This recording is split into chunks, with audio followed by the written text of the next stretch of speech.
In this Adobe Photoshop website design tutorial, you will need the following software packages. You will need Adobe Photoshop. In this tutorial I'm going to be using version CS3. You will need a standard text editor, for example Microsoft Notepad, and an internet browser of your choice. I recommend Mozilla Firefox. I will be teaching you the following in this tutorial.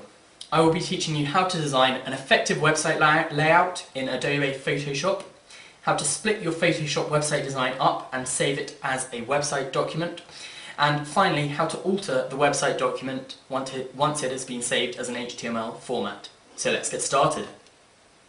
Okay, so the first thing we're going to do is we're going to create a new folder. So go right click new folder. We're going to call this website, feel free to call this whatever you want, and we're going to place it in the center of the desktop. Now we're going to go ahead and open up Adobe Photoshop, in this case version CS3, wait for the software package to load, and once it's loaded, go to File, New, or press Ctrl N, and this dialog box will open up. Select the width. The default width for a website document is between 800 and 1000, so we're going to go for 950. Change the height to roughly 150. We're going to be creating the header of a website document. Make sure these settings are all the same as mine on the screen. Background contents transparent. Once you're happy with these settings, go ahead and press OK. Now this large rectangular document as layer 1 has now been created. We're going to add a background colour. So choose a background colour, press the background tool, go to this colour picker and select a colour. Drag the mouse around. I'm happy with this blue, so go ahead and drop it in. So now we've got the background colour sorted, we can add some text. So this is going to be the header text of our website. Click anywhere and start typing. So I'm going to be typing new website. Obviously you cannot see anything at the moment because the text colour I've got is exactly the same as the background colour. So go to the top and we're going to have a white text colour. Press OK once you're happy with the colour settings. Now obviously this is a bit small for a website header, so click on the down option and we're going to go 36, that's still a bit too small, 72, there we go, that's a good sized website. And I'm going to change the title to Eds Johnson. There we go. Now I'm going to centrally align this text on the document, so you press Ctrl A on the keyboard and the marching ants should appear around the outside of the whole document.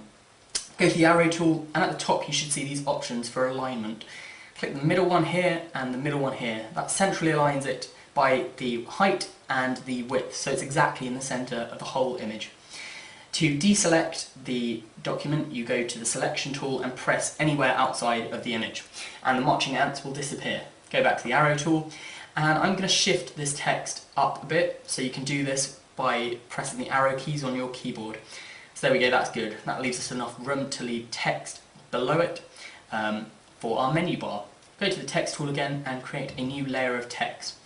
Obviously we want a smaller size for the menu bar. So we're going to have a home page. Feel free to put whatever you want, splitting up the different links. I'm going to put 3 spaces. You could put a dot, for example, a full stop, or whatever you want. But as I said, I'm going to put 3 spaces. I'm going to do an about page, 3 spaces, videos, 3 spaces, oh, spell it right, 3 spaces, subscribe, 3 spaces, and contact. Oh, contact. There we go. And obviously I want to centrally align this text as well, so I'm going to do the same thing. Go to the arrow tool, press Ctrl A, go to the top, make sure it's centrally aligned in terms of width, not in terms of height though, because we want it at roughly that height. And there we go. Now obviously this doesn't span across, the menu bar doesn't span across the width of the page, so you can double click on the T on the layers, and we're going to centrally align this. Now it's shifted it across to the left, so we've got to realign this in the middle of our document, in the middle width. And we're going to alter the text now because we want the text to span across the document a bit more. So we're going to add 3 more spaces in between each part of the text. Actually we're going to add another 2 because it's still not a very good width between them, spanning across. And there we go, that's spanning across the banner a lot more. That's more effective for a menu bar, it's splitting them up better. Now obviously our header text and our background are fairly plain, so click on layer 1 and create layer 2, that will appear above layer 1. We're going to go to the brushes tool, and we're going to add some brushes. What brushes are we going to have? Some swirls perhaps? No, we're going to have an ink splat. Pick any of them and start, and choose a colour obviously, and then start splattering ink across the whole page. Ooh. Now obviously this is a bit strong, so we're going to change the opacity to 10%. So there we go, it's blended into the background quite nicely, and we're going to add a few more ink splodges. Just randomly click around the place until we're happy with our settings. And if you want, you can drag with the arrow tool, you can drag the ink splats or whatever brush you've used around the page until you're happy. So there we go, now we've got our text for our banner. Double click on the layer and you can add loads of layer options, so drop shadow. But now because the background is a dark colour, we're going to add an outer glow, and this will work really well. We're going to change the colour for the outer glow to white, and the opacity we're going to crank to 100. And obviously it's making it a bit more difficult to read the text, so perhaps we're going to change our opacity to 50. There we go, that's added a really nice glow to our header text. We could add a gradient perhaps. If it's a dark background or we've got an outer glow, I recommend a light to a slightly darker but not too dark colour scheme. So for this I'm going to go with white to a light grey. That just adds a final touch to our document and makes it look really nice. You can play around with obviously all the layer styles, but once you're happy, press OK. Now it's time to start splitting up our page. So go to the slice tool and we're going to select our header, drag it across, we're going to make it the full width. There we go. And now we are going to slice up each of our menu bar links and make it a bit wider for each one. So we're going to select around each of the links separately. Obviously when you're making your menu bar for your website, feel free to make it totally different text, but just slice around each of the text things. Now we're going to go to File, Save for Web and Devices, and this new box should load up, and it's giving us a preset. We've got JPEG, which is good for a website, and once you're happy with all these settings, press save, go to the desktop, find the document that we created. Where is it? There we go, website. Double click on it, and obviously this folder is empty because we haven't added anything yet. So we're going to name this header. Obviously feel free to name this whatever you want. We want to save HTML and images.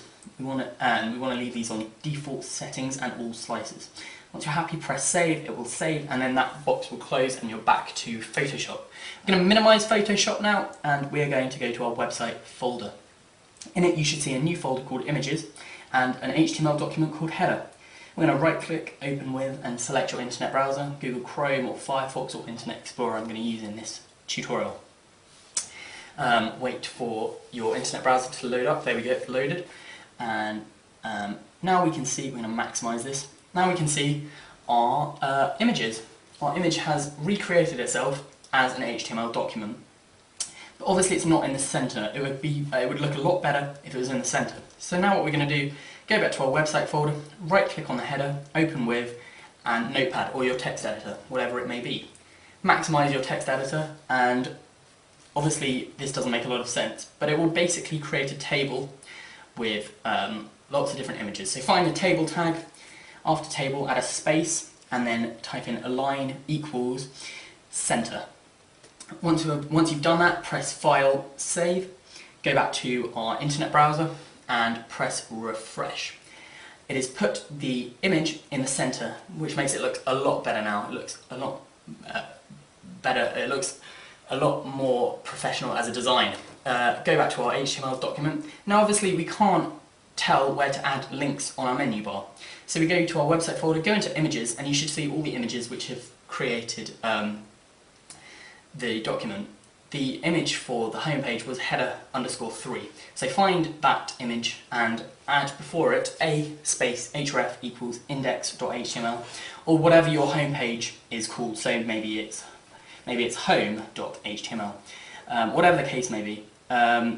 go to the end of the image and close the link. So we've now linked that image. If you have no idea what I'm talking about, go to the annotation and click a previous and easier tutorial.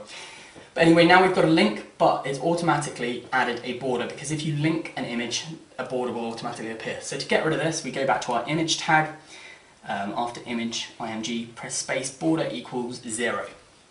Go to File, Save, go to our website document and press refresh, and now our page should link. So if we click on the home image, it's taken us to home.html.